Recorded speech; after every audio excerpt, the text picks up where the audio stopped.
Seigneur soit avec vous. Et avec votre esprit. Évangile de Jésus-Christ selon saint Matthieu. Gloire à toi, Seigneur.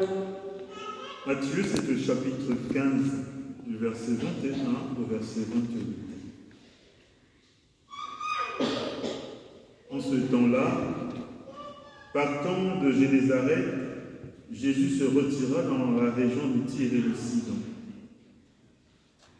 Voici qu'une Cananéenne, venue de ce territoire, disait en criant : « Prends pitié de moi, Seigneur, fils de David.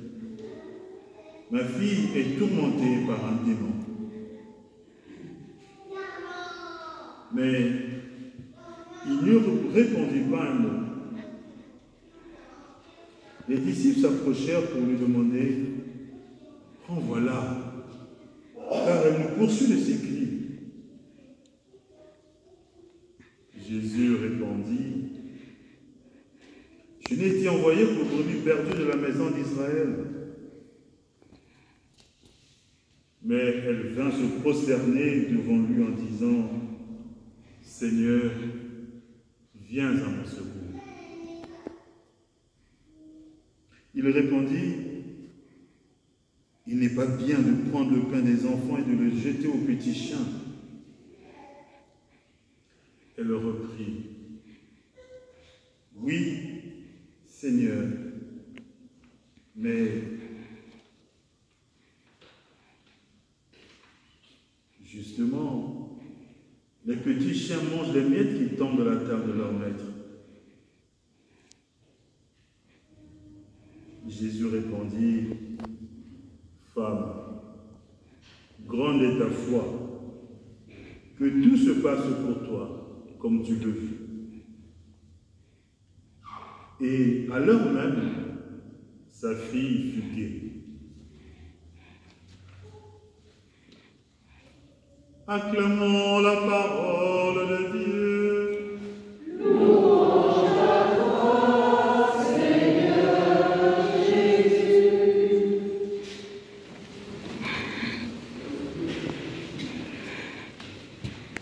Bien-aimés de Dieu, dans l'expérience de la foi et l'amour de Dieu, dimanche dernier, nous avions eu l'épisode de Jésus qui marchait sur les eaux, montrant que Dieu est plus fort que tout. Et Pierre, qui voulait imiter Jésus, n'a pas pu contempler l'amour de Dieu dans le Christ.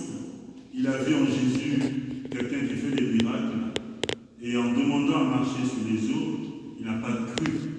Alors il s'est enfoncé.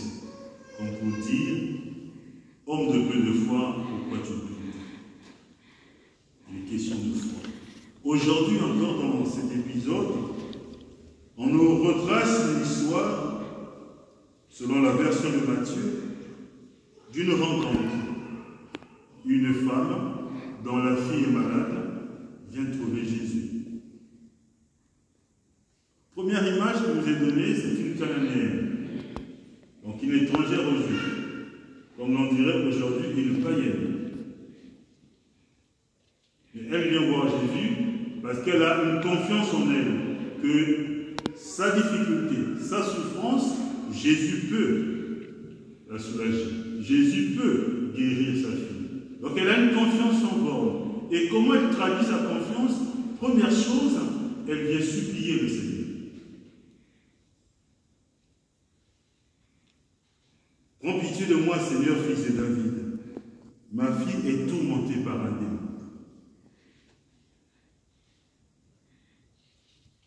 Bien-aimés de Dieu, nous qui sommes ici rassemblés, combien de fois est-ce que nous nous sommes tournés vers le Seigneur pour implorer seulement sa miséricorde?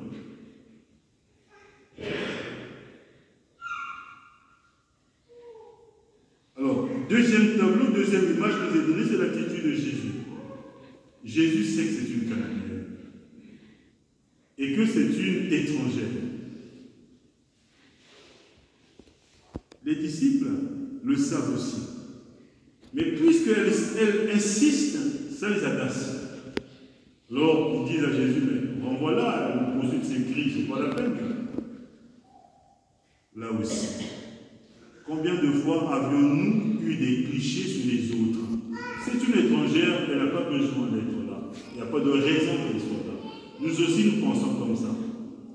Puisque nous avons la messe tous les jours, nous communions tous les jours, nous faisons le chapelet tous les jours, nous payons le délai du culte, nous pensons parfois être meilleurs que les autres, à telle enseigne que lorsqu'il y a en face quelqu'un qui ne fait pas comme nous, nous avions tendance à le mettre de côté. Non, ça c'est pas bon. Et parfois, nous jurons même de la irons en enfer, comme si c'est nous qui décidons que la personne aille en enfer. Ce n'est pas ça. Alors Jésus, puisque Jésus sait que c'est une cananéenne, qu'est-ce qu'il va faire? Jésus va titiller cette femme pour montrer au peuple qui est avec lui que Dieu n'est pas comptable de nos péchés, que Dieu n'est pas comptable de nos fautes. Donc Jésus va pousser la cananéenne dans ses retranchements pour qu'elle exprime sa foi, cette foi que les autres qui sont avec lui n'arrivent pas à exprimer correctement. Et comment Jésus va s'employer? Première chose, Jésus va dire, je n'ai été envoyé qu'au brebis perdu de la maison d'Israël. Pour montrer que c'est une étrangère qui n'est pas, qui ne fait pas partie de la maison d'Israël. Et cette femme qui avait déjà dit, Seigneur, prends pitié de moi, va redire la même chose. Seigneur, viens à mon secours. Et pourtant, on lui a déjà dit que c'est une étrangère, qu'elle n'a pas besoin d'être là. Mais elle insiste.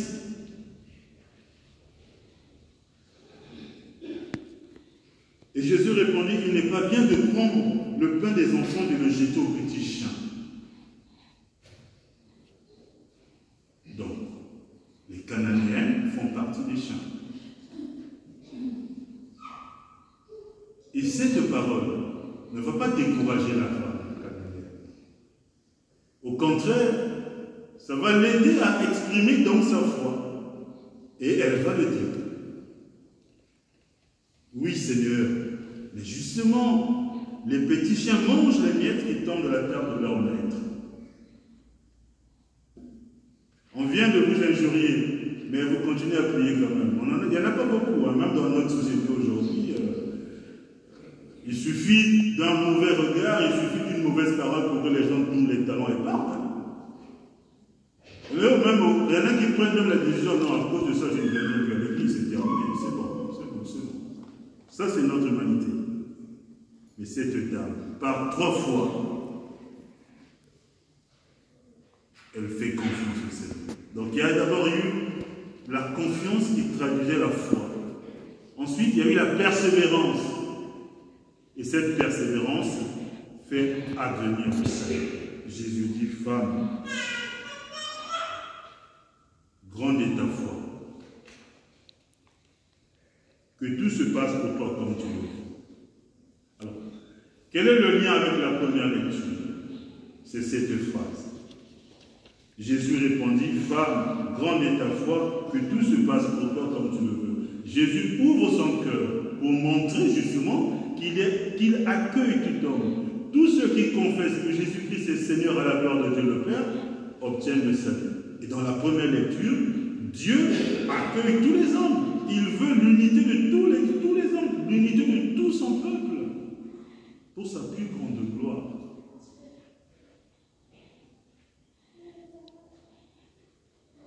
Et la deuxième lecture, c'est l'Épître aux Romains. Là encore, c'est Paul qui s'indigne du comportement des siens, qui ne reconnaissent pas en Jésus celui qui accorde la grâce du salut. Alors il en remet une couche. Et le psalmiste nous dit,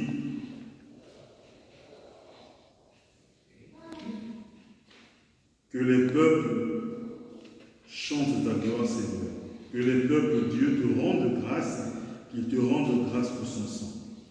Bien-aimés de Dieu, nous avions dans cette liturgie la parole, la foi, l'espérance et la charité.